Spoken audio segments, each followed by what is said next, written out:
All right. Shalom, shalom. First and foremost, I want to give all honor, glory, and praises due to Yahweh, Ba'ashem, Yahweh Shai, Ba'ashem Rakakadash.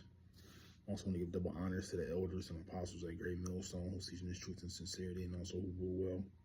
Peace and salutations to the whole full elect that scattered four corners of the earth, which you so-called Negroes, Latino, Hispanics, and Native American Indians, the true Israelites that's coming out, the elect nation of Israel, the nation that the Lord is dealing with, and no other nation. Okay. Now, this is Brother Yuwanathan from Great Millstone, Detroit, coming back at you with another lesson. Not sure what I want to entitle it yet, but it was really inspiration to do this video. Elder Apostle Tahar, he made a video. I got in my notifications earlier at the job saying if you don't understand a little bit of Greek and a little bit of Hebrew, you shouldn't be teaching the scriptures. Okay? Because, you know, the scriptures are dark sayings. You know, it's not just going to be black and white. You know, not going to give you the answers. And I say this multiple times when it comes to this video or this particular lesson. It's because if the scriptures was just black and white, they outlaw the Bible. Because then you'll know who, just imagine you got a whole book just knowing that the so-called white man is going to be destroyed. You know, that this place is going to be, you know, nuked, so on and so forth. This book is full of dark sayings. So, yes, you need to get into your content and context. Because even Elder Manata Zagba, you know, he did a video with the, that, you know, Grandma Christian. And you know how, like, yeah, Grandma in the slave Christianity is a very strong drink, you know. And, you know, he said something where you had to put certain scriptures in the right context. You know, and that's going to, Lord willing, I can get to that one because he made a statement that a broken clock is right twice out the day, or to that, you know, to that degree. But the scriptures, you know, is dark sayings, is parables, okay? So that's why we go into the blue letter, we get into the lexicon, we get into the Strongs to get the understanding of what the words truly mean. Now, one of the heads of, you know, the camp that I'm at Great Millstone, Detroit, he always say, man, you know, what is murder? Now, today, you would think, yeah, somebody got killed, you know, to kill somebody. But if you look at history and how the English language progressed, back then, murder meant a flock of crows. You might call somebody forgot. And I'm using code words just for YouTube algorithms. We're not trying to get, you know, my video taken down. But that means like a bundle of twigs. So on and so forth. That's why you got to get into your words and deeply seek and sincere the Most High and the understanding of these scriptures. Okay, so we're Psalm 78, and I'll start at 1. It says, "Give ear, O my people, to my law. Incline your ears to the words of my mouth." So listen to the words of Yahweh Shem Yahweh Shai. Okay, verse 2. "I will open my mouth in a parable. I will utter dark sayings of old." All right. So parables, you know, basically is compare and contrast, you know, for an example, and I'll get this one. I'll come back to this. Let's get in a parable.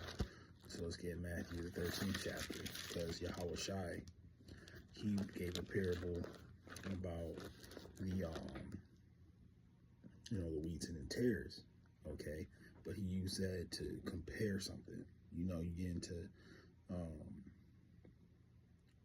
metaphors, similes, or, compare things to the next thing.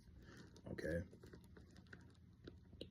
So let's start at just Matthew 13, and I'll start at 24. You know what?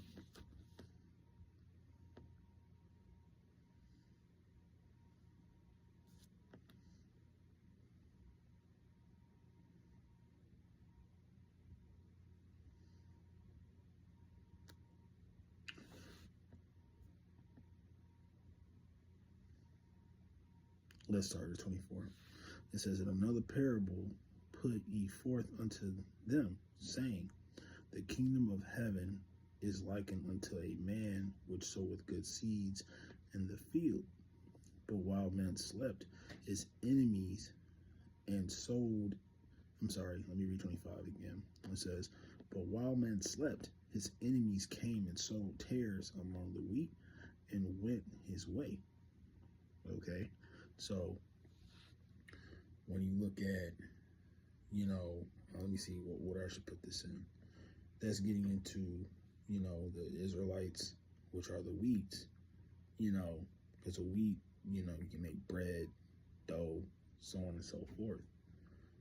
And that's getting into Israelites, or even basically a person that has the seed of Jacob in him, or coming from the 12 tribes. All right, those are your wheats. Okay, and then you have tares. Okay, they look identical, but they're useless. Now, when you look at a wheat and a tare, they look almost identical, and that also goes into the lineage of who your father is, because you might have a Jake that look like an Israel. You might have an individual that look like an Israelite, but he's a heathen, which will be the tares. Then you might have someone that looks like a heathen, but his spirit goes back to Jacob, man, which will make him an Israelite. So we have,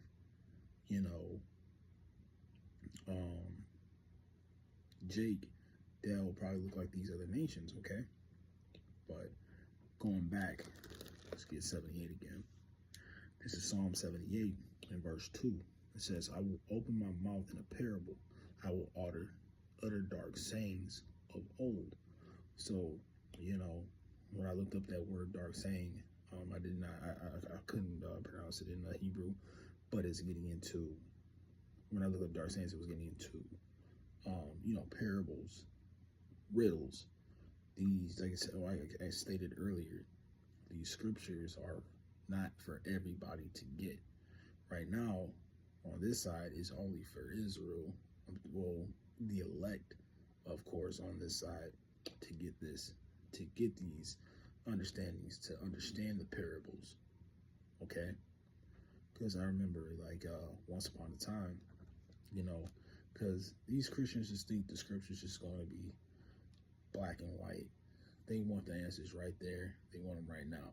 And I was going back and forth with a friend, and I don't even know I can, call her a friend now, because she was calling, I'm not trying to bear false witness and put words into our mouth, but she was getting into, how we're weird because we weren't supposed to be getting injections. And she was like, "Find me the scripture." And, like Elder Apostle Tamar always say, if you don't understand the Hebrew or the Greek, you shouldn't be teaching. And look at the line that these churches is put on our people, because it's either if how you say it, if they're wrong, they don't want to be right, because they love to feel good. The Christianity juice is it's very strong. But she was talking about, I'm going to get the juicy juice, the jump shot, You know, the Bible said I couldn't get it, but once you understand certain words in the scriptures, then you know not to take certain things or to do certain things. So, you know, and this is to me very basics, Lord, you know, milk for me. But nevertheless, let me get into some Leviticus. This is Leviticus 19, and let's start at 27. And it says, "Ye shall not round the corners of your head, neither shall thy mar the corners of thy beard." So basically getting into a lineup, just be natural, okay? But here's the point. Verse 28, it says, "Ye shall not make any cutting in your flesh for the dead, nor print any marks upon you. I am the Lord." Now, when you get into that word mark, you know, you get into that word charagma, you know, which is basically an incision, cutting, things like that. Okay, so when you get into that, and that's also, you know, talking about tattoos. All right, Penny.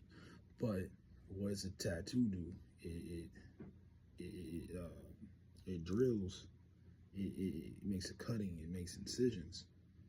And then, you know, when we're talking about, you know, the jump shot, or AKA the jump shoot, or the juicy juice, what is that? That's an incision. You got to get injected. All right. So, Lord willing, I hope she comes across listening to this, because hey, that can save your soul, or you know, you'll scoff, because we're in these times where scoffers are now at an all-time high. All right. But you got to understand the way. It's a certain way you break these scriptures down. Okay. But, you know, Lord willing, it won't be too long. And nevertheless, I hope this video was edifying. You know, I want to give, again, all honor, glory, and praises due to Yahweh, Ba'ashem, Yahweh Shai, Ba'ashem Rakakadash. And again, double honors to the elders and apostles at Great Millstone, who's teaching truth and sincerity, and also who well. Peace and salutations to the hopeful elect.